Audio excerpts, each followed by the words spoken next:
Welcome to my channel. ಇವತ್ತಿನ ಒಂದು ವಿಡಿಯೋದಲ್ಲಿ ನಾನು ಗಣಕೆ ಸೊಪ್ಪಿನ ರೆಸಿಪಿನ ನಿಮಗೆಲ್ಲ ತೋರಿಸ್ಕೊಡ್ತಾ ಇದ್ದೀನಿ. ಈ ಥರ ಗಣಕೆ ಸೊಪ್ಪಿನ ನೀವು ಮನೆಯಲ್ಲಿ ಹುರ್ಕೊಂಡು ತಿಂದರೆ ಇದು ಕೆಮ್ಮಿಗೆ ಮತ್ತು ಕಫಾಗೆ ತುಂಬಾ ಒಳ್ಳೆಯದು. ಸೊ ಬನ್ನಿ ಹೇಗೆ ಮಾಡೋದಂತ ನೋಡ್ಕೊಂಡು ಬರೋಣ. ಇದಕ್ಕೆ ಬೇಕಾಗಿರೋಂಥ ಇಂಗ್ರೀಡಿಯೆಂಟ್ಸ್, ಮೊದಲಿಗೆ ನಾನಿಲ್ಲಿ ಸೊಪ್ಪನ್ನ ತೊಳೆದು ಅದನ್ನು ಕಟ್ ಮಾಡಿ ಇಟ್ಕೊಂಡಿದ್ದೀನಿ ಒಂದು ಬೌಲ್ಗೆ. ಹಾಗೆ ಹಸಿಮೆಣಸಿನ್ಕಾಯಿ ಮತ್ತು ಬೆಳ್ಳುಳ್ಳಿನ ತಗೊಂಡಿದ್ದೀನಿ. ಹಸಿಮೆಣಸಿನ್ಕಾಯಿ ಉದ್ದುದ್ದ ಕಟ್ ಮಾಡ್ಕೊಳ್ಳಿ. ನೆಕ್ಸ್ಟ್ ನಾನಿಲ್ಲಿ 2 ಈರುಳ್ಳಿನ ಉದ್ದುದ್ದ ಕಟ್ ಮಾಡಿ ಇಟ್ಕೊಂಡಿದ್ದೀನಿ. ಹಾಗೆ ಸ್ವಲ್ಪ ಅಡುಗೆ ಎಣ್ಣೆ ತಗೊಂಡಿದ್ದೀನಿ. ಸೊ ಬನ್ನಿ ನೆಕ್ಸ್ಟ್ ಹೇಗೆ ಮಾಡೋದಂತ ನೋಡ್ಕೊಂಡು ಬರೋಣ. ಮೊದಲಿಗೆ ನಾನಿಲ್ಲಿ ಒಂದು ಪಾತ್ರೆಗೆ ಸ್ವಲ್ಪನೇ ಅಡುಗೆ ಎಣ್ಣೆ ಹಾಕೋತಾ ಇದ್ದೀನಿ.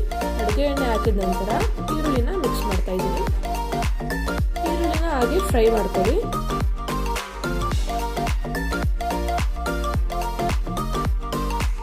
ಸ್ವಲ್ಪ ಕಂದು ಬಣ್ಣ ಬರಬೇಕು, ಅಲ್ಲಿ ತನಕ ಫ್ರೈ ಮಾಡ್ಕೊಳ್ಳಿ.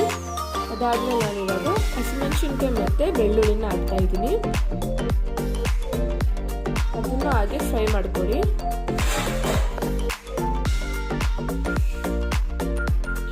ಅದೆಲ್ಲ ಫ್ರೈ ಆದಮೇಲೆ ನಾನಿವಾಗ ಏನು ಕಟ್ ಮಾಡಿ ಇಟ್ಕೊಂಡಿದ್ದೆ ಆ ಸೊಪ್ಪನ್ನ ಹಾಕ್ತಾ ಇದ್ದೀನಿ.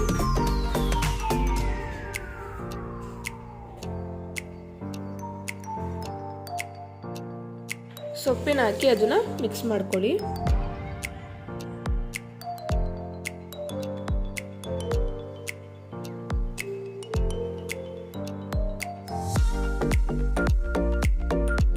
ಇವಾಗ ನಾನು ಸ್ವಲ್ಪ ನೀರು ಹಾಕೋತೀನಿ,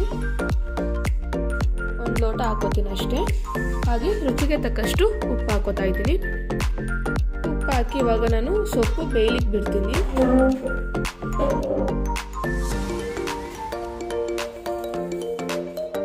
ನೋಡಿ ಇವಾಗ ಅದು ಬೆಂದಿರುತ್ತೆ. ಸೊ ನೋಡಿ ಈ ಥರ ಗಣಕೆ ಸೊಪ್ಪು ರೆಡಿಯಾಗಿದೆ. ಈ ಥರ ಗಣಕೆ ಸೊಪ್ಪನ್ನ ಹುರ್ಕೊಂಡು ಮನೆಯಲ್ಲಿ ತಿಂದರೆ ಆರೋಗ್ಯಕ್ಕೆ ತುಂಬಾ ಒಳ್ಳೆಯದು. ಸೊ ನಾನು ಮಾಡಿರೋವಂಥ ಗಣಕೆ ಸೊಪ್ಪಿನ ರೆಸಿಪಿ ನಿಮಗೆ ಇಷ್ಟ ಆಗಿದ್ರೆ ಒಂದು ಲೈಕ್ ಮಾಡಿ, ಹೇಗಿದೆ ಅಂತ ಕಮೆಂಟ್ ಬಾಕ್ಸಲ್ಲಿ ತಿಳಿಸಿ. ತಪ್ಪದೆ ನನ್ನ ಚಾನಲ್ನ ಸಬ್ಸ್ಕ್ರೈಬ್ ಮಾಡಿ. Thank you.